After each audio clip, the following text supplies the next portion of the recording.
Praise Lord. आज का वचन परमेश्वर की सामर्थ के द्वारा आपको बहुतायत से आशीषित करेगा। मुझे विश्वास है आज परमेश्वर का वचन आपसे बोलेगा और बातचीत करेगा।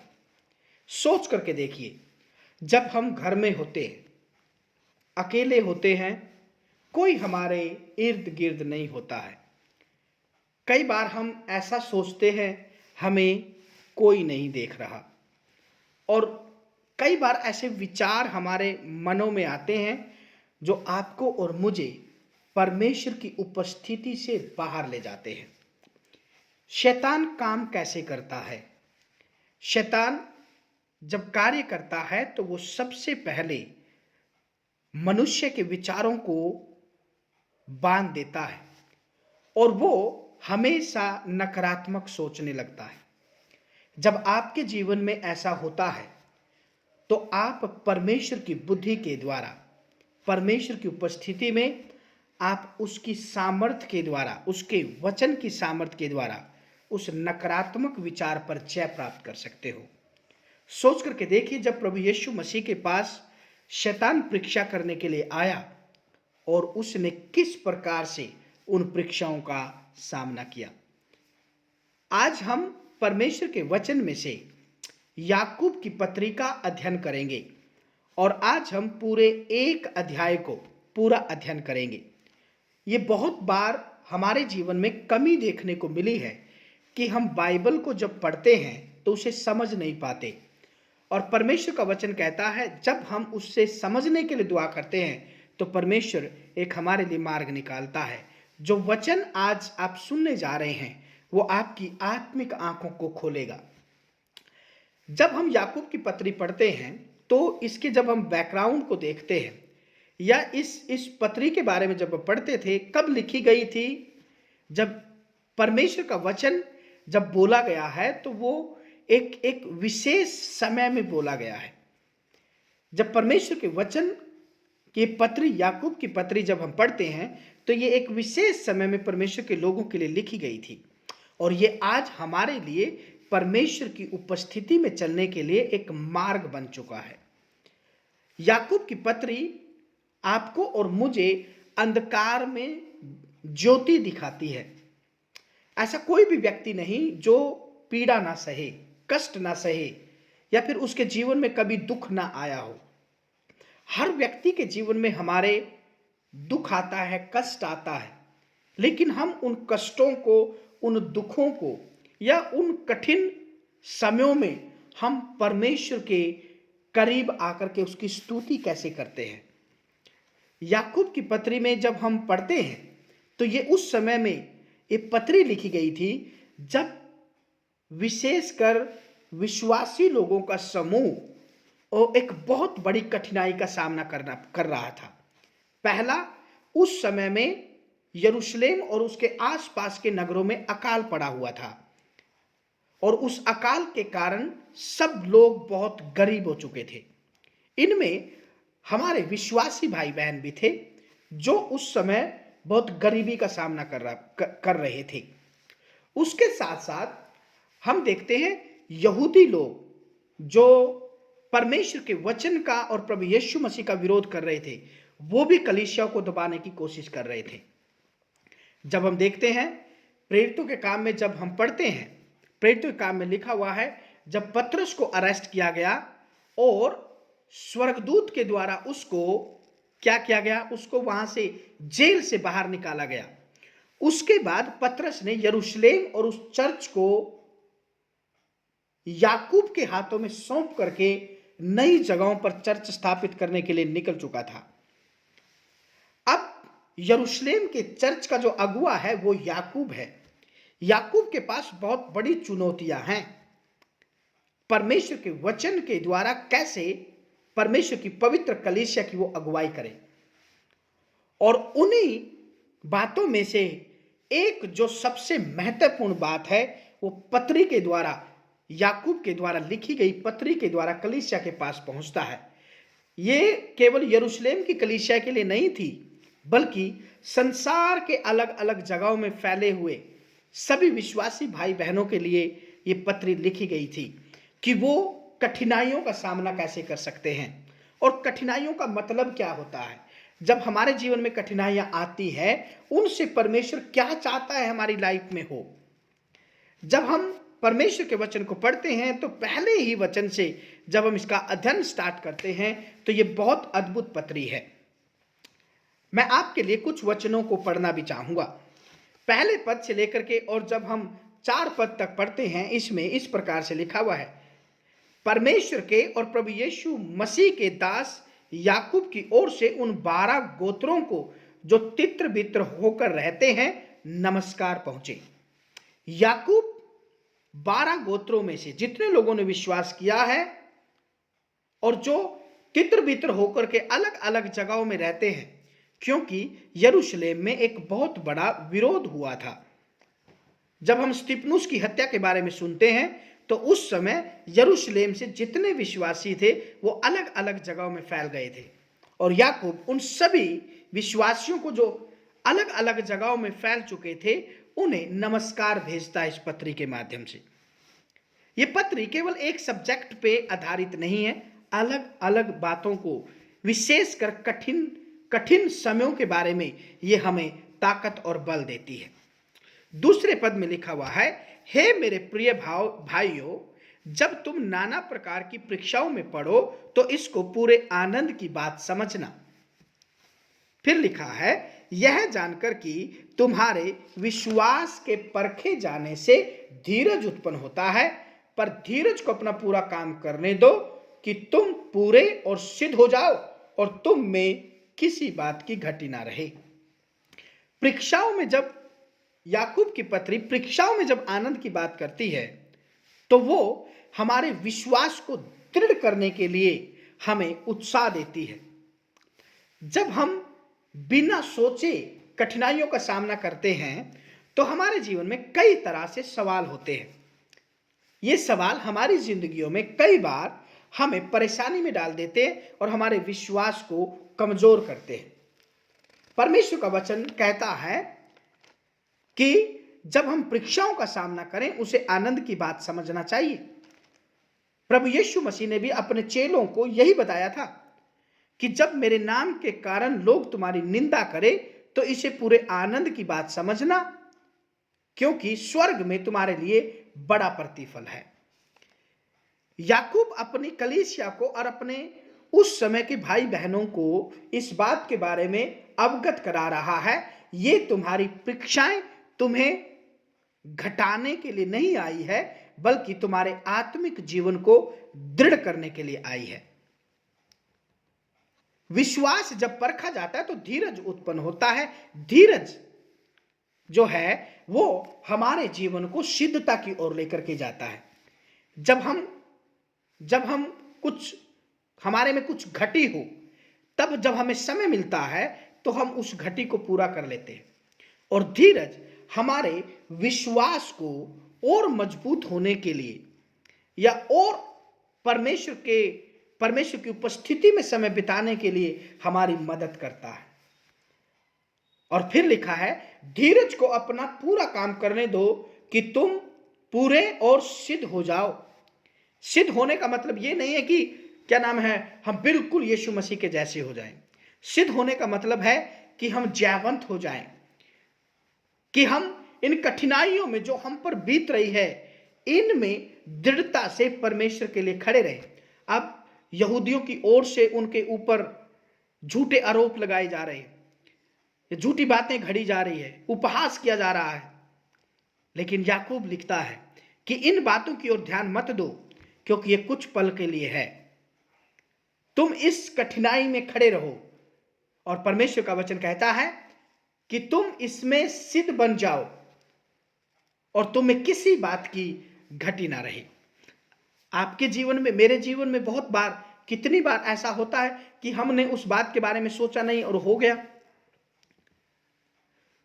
जब कठिन परिस्थितियों का हम सामना करते हैं तो वो हमें प्रभु की मैच्योरिटी में लेकर के जाना चाहती है। वो प्रभु के अनुग्रह को समझने के लिए हमें उस पर केंद्रित होने के लिए हमें उत्साहित करती है। कई बार पीड़ाओं में क्या होता है, पीड़ाओं में हम कई बार ऐसा देखते हैं कि बहुत सारे लोग जो हमारे अपने होते हैं या फिर जिनके बारे में हम सोचते हैं कि ये व्यक्ति हमारे लिए बहुत सहायक सिद्ध होगा, उन व्यक्तियों का हमें पता चलता है। और मेरे प्रियो, जब हम इस बात के बारे में सोचते हैं, जब हम इस बात के बारे में परमेश्वर के करीब आकर के उन पीड़ाओं में, जब हम परमेश्वर के करीब आकर के परमेश्वर का धन्यवाद करते हैं, तो परमेश्वर हमें बल देता है और शक्ति देता है। फिर 5, 6 और 8 पद में लिखा हुआ है, परमेश्वर के वचन में लिखा हुआ है, पर यदि तुम में से किसी को बुद्धि की घटी हो तो परमेश्वर से मांगे, जो बिना उल्हाना दिए सबको उदारता से देता है और उसको दी भी जाएगी। ये वचन विशेषकर क्या कहता है? ये वचन हमें कठिन परिस्थितियों से, या जब हम पीड़ाओं का सामना करते हैं, कठिनाइयों का सामना करते हैं, तो ये वचन हमें बताता है, अगर आप उनको समझ नहीं पा रहे हैं, ये पीड़ा क्यों आई, ये इस पीड़ा से मेरा क्या वास्ता है, तो प्रभु का वचन कहता है, अगर हम उसे समझ नहीं पा रहे या फिर हमारे विश्वास में कोई संदेह पैदा हो रहा है, प्रभु का वचन कहता है, तब हमें परमेश्वर के करीब आने की आवश्यकता है कि हम समझ पाएं इनका उद्देश्य क्या है, ये पीड़ाएं मुझे क्या सिखाना चाहती है, इनसे मेरा क्या वास्ता है, ये मेरे जीवन में क्यों आई। तब कहता है परमेश्वर का वचन, अगर हमें उनको समझना है तो हमें परमेश्वर की बुद्धि मांगनी पड़ेगी। हमें परमेश्वर की बुद्धि का, परमेश्वर की सामर्थ्य के द्वारा हमने उससे समझ मांगनी पड़ेगी। याद रखें, जब सुलेमान ने परमेश्वर के सामने प्रार्थना की, और उसने क्या क्या प्रार्थना की थी? उसने कहा था, प्रभु ये इज़राइल का जो कुटुंब है बहुत बड़ा है, बहुत बड़ी प्रजा है, प्रभु ये इनके न्याय को मैं कैसे करूंगा, मुझे बुद्धि दे ताकि मैं इनकी बातों को समझ पाऊं। फिर लिखा हुआ है कि जब हम बुद्धि को मांगते, परमेश्वर से जब हम प्रार्थना करते हैं, विश्वास के साथ में करें, संदेह ना करें, क्योंकि संदेह करने वाला कुछ भी प्राप्त नहीं करता। इस वचन में लिखा हुआ है, जब हम कोई काम परमेश्वर से कहते हैं कि प्रभु ये कर, और फिर हम मनुष्यों पर भी भरोसा करते हैं, तो हम फिर परमेश्वर की अगुवाई से बाहर हो जाते हैं, परमेश्वर के वचन से, परमेश्वर की पवित्रता से बाहर हो जाते हैं, क्योंकि हम कोई चीज परमेश्वर के हाथों में सौंपते हैं और फिर हम मनुष्य की शरण लेते हैं। भजन संहिता में परमेश्वर का वचन कहता है कि परमेश्वर की शरण लेना बहुत अद्भुत बात है। 9 पद से लेकर के और 11 पद तक जब हम पढ़ते हैं, ये एक बहुत एक अद्भुत विषय है जिसे समझना बहुत जरूरी है, और जब हम इसे समझ जाते हैं तो ये हमारे जीवन को अद्भुत रीति से परमेश्वर की महिमा से भर देता है। 9 से 11 पद में लिखा हुआ है, दीन भाई अपने ऊंचे पद पर घमंड करें और धनवान अपनी नीची दशा पर, क्योंकि वह घास के फूल की तरह जाता रहता है। क्योंकि सूर्य उदय होते ही कड़ी धूप पड़ती है और घास को सुखा देती है, और उसका फूल झड़ जाता है और उसकी शोभा जाती रहती है। इसी प्रकार धनवान भी अपने मार्ग पर चलते चलते धूल में मिल जाएगा। प्रभु का वचन कहता है, चर्च में 2 प्रकार के लोग कई बार हमें दिखते हैं, एक गरीब होगा और एक अमीर होगा। यह विशेषकर परमेश्वर के दासों के लिए है। प्रभु का वचन कहता है, तुम एक दूसरे में पक्षपात नहीं करना, गरीब को तुच्छ नहीं समझना, अमीर को गले नहीं लगाना, या फिर अमीर को अपने बगल में जगह देना और गरीब को कहना तू अभी वेट कर, या फिर तू नीचे बैठ जा। प्रभु का वचन कहता है, परमेश्वर ने हमें अपनाया है, परमेश्वर ने हमें अनुग्रह दिया है, उसकी लिमिट नहीं है। उसने वही अनुग्रह गरीब को दिया है, वही अनुग्रह अमीर को दिया है।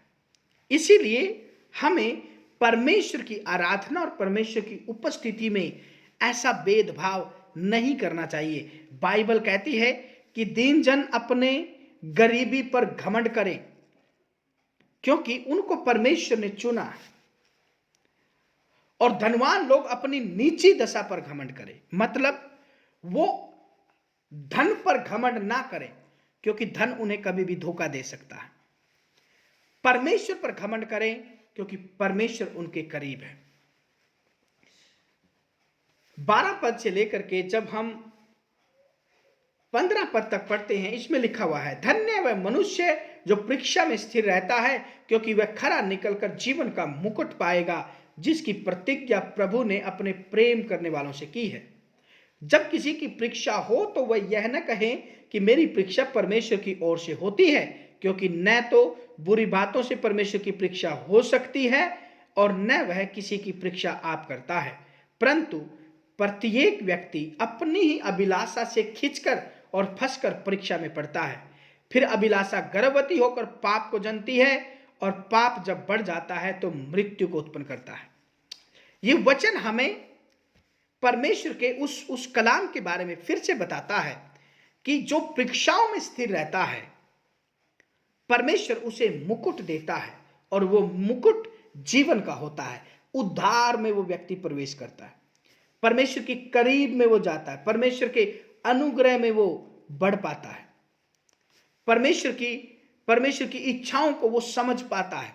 जो परीक्षाओं में स्थिर रहता है, परीक्षा कठिन बातों से हो सकती है, परीक्षा बिना बताए कुछ ऐसे घटनाएं हमारे जीवन में हो जाएं जिनके बारे में हमने कभी कल्पना नहीं की हुई थी। परीक्षाएं कुछ भी हो सकती है, परमेश्वर का वचन कहता है, लेकिन जो परीक्षाओं में स्थिर रहता है उन्हें परमेश्वर जीवन का मुकुट देगा। परमेश्वर उन्हें अपनी महिमा से, अपने वरदानों से भरेगा। इसीलिए अगर आप परीक्षाओं में हैं, अगर आप कठिनाइयों में हैं, तो आप उन कठिनाइयों के द्वारा परमेश्वर का धन्यवाद करें, ज्यादा से ज्यादा प्रार्थना करें, ज्यादा से ज्यादा, क्योंकि परमेश्वर उन कठिन समयों में आपके जीवन को अद्भुत रीति से बढ़ाना चाहता है, आशीषित करना चाहता है, आपको मजबूत करना चाहता है। वो कोई भी क्यों ना हो, पड़ोसी से हो, आपके दोस्तों से हो, या आपके मित्रों से हो, जॉब में हो, किसी प्रकार की कठिनाई क्यों ना हो, प्रभु का वचन कहता है उनका एक उद्देश्य है और उसे आपने समझना है। परमेश्वर का वचन कहता है 16 पद से लेकर के और 18 पद तक, हे मेरे प्रिय भाइयों, धोखा न खाओ, क्योंकि हर एक अच्छा वरदान और हर एक उत्तम दान ऊपर ही से है और ज्योतियों की पिता की ओर से मिलता है, जिसमें न तो कोई परिवर्तन हो सकता है और न अदल बदल के कारण उस पर छाया पड़ती है। उसने अपनी ही इच्छा से हमें सत्य के वचन के द्वारा उत्पन्न किया, ताकि हम उसकी सृष्टि की हुई वस्तुओं में से एक प्रकार के प्रथम पहलौठे हों। परमेश्वर का वचन कहता है विभिन्न उपदेशों से क्या है, धोखा ना खाओ, तरह तरह की शिक्षाओं के पीछे ना भागो। लिखा हुआ है परमेश्वर का वचन ही हमारा इकलौता सहारा है। कई बार मनुष्य बुद्धि है जो परमेश्वर के वचन को तोड़ मरोड़ देती है। 17 पद में लिखा हुआ है, क्योंकि हर एक अच्छा वरदान और हर एक उत्तम दान ऊपर ही से है और ज्योतियों के पिता की ओर से मिलता है, जिसमें न तो कोई परिवर्तन हो सकता है और न अदल बदल के कारण उस पर छाया पड़ती है। परमेश्वर का वरदान कभी भी बदलता नहीं। जो परमेश्वर की आत्मा से भरे हुए हैं उनके जीवन में कभी आप ऐसा नहीं देखेंगे कि एक समय वो गाली दे रहे हैं और दूसरे समय वो परमेश्वर की स्तुति कर रहे हैं। परमेश्वर का वचन कहता है कि ऐसे लोग जो परमेश्वर की उपस्थिति को उपहास समझते हैं, परमेश्वर उनको अंतिम दिनों में नकार देगा। जब हम मत्ती रचित सुसमाचार पढ़ते हैं 7 अध्याय में, साफ रीति से यीशु मसीह अपने चेलों से कहता है कि जो मुझे हे प्रभु कहते हैं उनको मैं नहीं जानता। ये कौन है? ये वही लोग हैं जो परमेश्वर की उपस्थिति को तुच्छ जानते हैं। आप यदि परमेश्वर की उपस्थिति में हैं तो आपको चाहिए कि आप अपने आप को सिद्ध करें, आप अपने आप को परमेश्वर के करीब लाएं और परमेश्वर के भय में चले। हर रोज, हर सुबह, हर शाम आपको परमेश्वर के भय में चलने की आवश्यकता है। परमेश्वर का भय आपको और मुझे परमेश्वर की उपस्थिति से भर देता है, आपको परमेश्वर के दान वरदानों से भर देता है। 19 पद से लेकर के और 27 पद तक बहुत अद्भुत रीति से परमेश्वर के वचन में लिखा है, हे मेरे प्रिय भाइयों, यह बात तुम जान लो, हर एक मनुष्य सुनने के लिए तत्पर और बोलने में धीर और क्रोध में धीमा हो, क्योंकि मनुष्य का क्रोध परमेश्वर के धर्म का निर्वाह नहीं कर सकता। इसलिए सारी मलिनता और बैर भाव की बढ़ती को दूर करके उस वचन को नम्रता से ग्रहण कर लो जो हृदय में बोया गया और जो तुम्हारे प्राणों का उद्धार कर सकता है। परमेश्वर का वचन बहुत सीधी रीति से हमें बताता है कि हमें परमेश्वर के वचन को सुनने के लिए तैयार रहना है। हमें बोलना वही है जो जरूरत है। कई बार हम जब ज्यादा बोलते हैं तो हमारे जीवन से बहुत सारी बातें जो है वो हमारे जीवन से कई सारी ऐसी बातें निकल जाती है जो हमने नहीं बोलना चाहिए। अति उत्साहित होकर के ज्यादा ना बोले। परमेश्वर का वचन कहता है कि आप सुनने के लिए, परमेश्वर के वचन को सुनने के लिए हमेशा तैयार रहे। कई बार शैतान हमारे इस पल को कई बार गुमराह कर देता है या सुनने वाले पल को नष्ट कर देता है। कई बार शरीर में थकान बन करके, कई बार आलस बन करके, कई बार हमारे शरीर में उदासी बन करके, कई बार चिड़चिड़ापन बन करके हमारे सुनने वाले पल को नष्ट कर देता है शैतान। आपको और मुझे पहचानना है कि आप और मैं जब परमेश्वर के वचन के अनुसार जीवन जीते हैं तो हमें परमेश्वर के वचन को सुनने का जो पल है उस पल को गंवाना नहीं है। वो पल हमारी जिंदगियों में, हमारी लाइफ में एक आशीष का कारण होता है जब हम अपनी कमजोरियों को समझ पाते हैं। और बलशाली ताकतवर व्यक्ति वही बनता है जो अपनी कमजोरियों को समझ पाता है। और परमेश्वर का वचन है जो आपको और मुझे उन कमजोरियों से या उन कठिन बातों से अवगत कराता है जो आपकी और मेरी समझ में नहीं है। 20 पद में लिखा हुआ है, क्योंकि मनुष्य का क्रोध परमेश्वर के धर्म का निर्वाह नहीं कर सकता। क्रोध करने से हम परमेश्वर की महिमा नहीं कर सकते या परमेश्वर की महिमा का प्रसार नहीं कर सकते। दूसरों को तुच्छ समझ करके हम परमेश्वर के राज्य को नहीं बढ़ा सकते।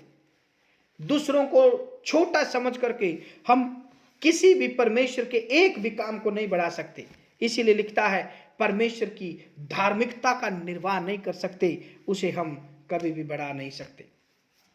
21 पद में लिखा हुआ है, इसलिए सारी मलिनता और बैरभाव की बढ़ती को दूर करके उस वचन को नम्रता से ग्रहण कर लो जो तुम्हारे हृदय में बोया गया है। उस वचन को तुच्छ मत जानो, बल्कि जो वचन तुम्हारे अंदर आया है उसकी मदद से अपने अंदर से सारी बुराई को निकाल दो, बैर भाव को निकाल दो। जो तुम्हारे हृदय को साफ करता है उस वचन को अधिकताई से अपने हृदय में जाने दो। 22 पद में लिखा हुआ है, परंतु वचन पर चलने वाले बनो और केवल सुनने वाले ही नहीं जो अपने आप को धोखा देते हैं। इसमें बहुत सारे लोग, आप अपने आप को भी कई बार देखोगे, कई बार हम वचन को सुनते हैं और वचन को भूल जाते हैं।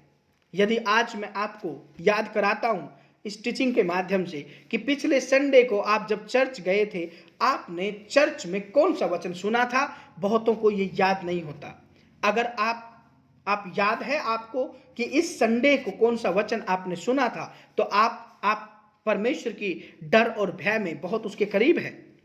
कई बार हम परमेश्वर के वचन को भूल जाते हैं और उस पर मनन नहीं करते, उसकी आध्यात्मिक उसके आशीष को प्राप्त नहीं कर पाते, क्योंकि हम सुनते हैं और भूल जाते हैं। सुनना और भूलना जो है वो आपको और मुझे परमेश्वर की हजूरी से दूर कर देता है। परमेश्वर का वचन ना सुनना हमें परमेश्वर के अनुग्रह से बाहर ले जाता है। याद कीजिए उस परमेश्वर के वचन को, उसके अनुग्रह को, उसकी सामर्थ को, और उसके डर और भय में जीवन जीने के लिए हर रोज परमेश्वर से कहिए, प्रभु मैं तेरे अनुग्रह में बढ़ना चाहता हूं। 23 पद में लिखा हुआ है, क्योंकि जो कोई वचन का सुनने वाला हो और उस पर चलने वाला ना हो तो वह उस मनुष्य के समान है जो अपना स्वाभाविक मुंह दर्पण में देखता है, इसलिए कि वह अपने आप को देखकर चला जाता है और तुरंत भूल जाता है कि वह कैसा है। पर जो व्यक्ति स्वतंत्रता की सिद्ध इच्छा पर ध्यान करता रहता है वह अपने काम में इसलिए आशीष पाएगा कि वह सुनकर भूलता नहीं पर वैसा ही काम करता है। परमेश्वर का वचन शीशे के समान हमारी बुराइयों को दिखाता है। जैसे मैंने अभी थोड़ी देर पहले आपसे कहा था कि जब हम परमेश्वर के वचन को सुनना जब हम बंद कर देते हैं तो हम अपनी कमजोरियों को, जो हमारे अंदर कमजोरी है, उसको हम कई बार समझ नहीं पाते। और परमेश्वर का वचन जब हमारे जीवन में आता है तो वो हमारी कमजोरियों पर अटैक करता है, पाप पर अटैक करता है, मन के अंदर छुपी हुई घृणा पर अटैक करता है और वो हमें छोड़ करके चली जाती है और हम पवित्र और एक सिद्ध पुरुष बन करके ताकतवर बनते हैं। हमें बाहर के बल की आवश्यकता नहीं है, बल्कि हमें अंदर के बल की आवश्यकता है जो हमारे जीवन को आशीषित करता है। कई बार हम इस अंदरूनी बल के बारे में सोचते नहीं हैं। हम कई बार बाहर की सुंदरता, बाहर के कपड़े, बाहर के आपके अच्छे बाल हो, अच्छे चश्मे हो, अच्छी घड़ी हो, अच्छी गाड़ी हो, बंगला हो, अच्छे कपड़े वस्त्र हो, कई बार हम इन्हीं चीज़ों पर ध्यान देते हैं, हमारे अंदर की चीज़ों पर ध्यान नहीं देते जो हमें कमज़ोर करती है। 25 पद में लिखा हुआ है, पर जो व्यक्ति स्वतंत्रता की सिद्ध व्यवस्था पर ध्यान करता है वह अपने काम में इसीलिए आशीष पाएगा कि सुनकर भूलता नहीं पर वैसा ही काम करता है। वो व्यक्ति जो परमेश्वर के वचन को सुनकर भूलता नहीं अपने हर काम में आशीष पाएगा, क्योंकि वो उस पर मनन करता रहता है। यदि कोई अपने आप को भक्त समझे और अपनी जीभ पर लगाम न दे पर अपने हृदय को धोखा दे तो उसकी भक्ति व्यर्थ है। हमारे परमेश्वर और पिता के निकट शुद्ध और निर्मल भक्ति यह है कि अनाथ और विधवाओं के कलेशों में उनकी सुधि ले और अपने आप को संसार से निष्कलंक रखे। यदि आप कहते हैं कि आप विश्वासी हैं और क्या नाम आप गालियां देते हैं, आप कहते हैं आप विश्वासी हैं, आप दूसरों को तुच्छ समझते हैं, दूसरों के बारे में बुरी कल्पनाएं करते हैं, किसी को आप क्षमा नहीं कर सकते, आपके दिल में हमेशा बुरी कल्पनाएं चलती रहती हैं, तो परमेश्वर का वचन कहता है आप अपने आप को भक्त ना समझे, क्योंकि आपके अंदर परमेश्वर की पवित्रता नहीं है, उसका डर और भय नहीं है। परमेश्वर का वचन कहता है परमेश्वर की नजरों में भक्ति यही है कि अपने से कमजोरों की सुधि ले, अनाथों का, विधवाओं का सहारा बने और उनकी मदद करें। ऐसे लोगों की मदद करें जो जो जो बेसहारा, जिनके पास कोई नहीं है। परमेश्वर का वचन कहता है ये आपकी ड्यूटी है। इस अध्याय में परमेश्वर हमें इस बात के बारे में अवगत कराता है कि वो किस प्रकार से अपने वचन के द्वारा आपकी और मेरी आंखों को खोलता है। हमें सुनने के लिए तत्पर रहना है, परमेश्वर के वचन से बोलने में धीर होना है। हमें शीशे के समान परमेश्वर के वचन के सामने खड़ा होना है और अपने आप को रोज मूल्यांकन करना है, न्याय में भूल नहीं करना है। अगर किसी प्रकार का अधिकार आपके पास है तो परमेश्वर का वचन कहता है उसे गलत इस्तेमाल ना करें, किसी को तुच्छ ना समझे। परमेश्वर का वचन कहता है हर परिस्थिति के लिए परमेश्वर से बुद्धि मांगे ताकि आप उस परिस्थिति का सामना कर सके और उस परिस्थिति को आप परमेश्वर की सामर्थ के द्वारा, परमेश्वर के अभिषेक के द्वारा आप उसे सुलझा पाए। परीक्षाओं में स्थिर रहे, क्योंकि परीक्षाएं धीरज उत्पन्न करती है और धीरज के साथ हम परमेश्वर की योजना को समझ पाते हैं। जो परीक्षाओं में स्थिर रहता है, परमेश्वर का वचन कहता है यहोवा के जीवन का मुकुट उसी के पास होगा। परमेश्वर आप सबको बहुतायत से आशीषित करे। आमीन।